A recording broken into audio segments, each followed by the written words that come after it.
নমস্কার বন্ধুরা, কেমন আছেন সবাই? আশা করি ভালো আছেন, আমিও ভালো আছি। 8484 এই ডিজিট সংখ্যাটি আমরা কিভাবে, ডিজিট বা সংখ্যা বা নাম্বার যাই বলবেন, কিভাবে আমরা খাতায় অতি সহজে বাচ্চাকে লেখাবো সে নিয়ে ভিডিওটি আমি আপলোড করছি।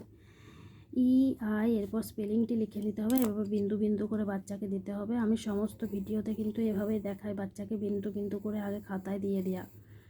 বাচ্চা এগুলো জুড়তে জুড়তে সংখ্যাটা শিখে যাবে, কিন্তু সংখ্যার পাশাপাশি আমাদেরকে অবশ্যই নাম্বার নেম বা নাম্বারের স্পেলিংটি শিখিয়ে দিতে হবে। EIGHTY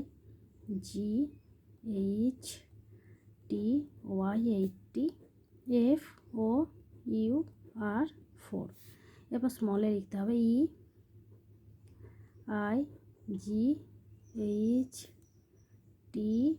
84 FOUR 4। যদি ভিডিওটি ভালো লাগে অবশ্যই একটা লাইক করবেন।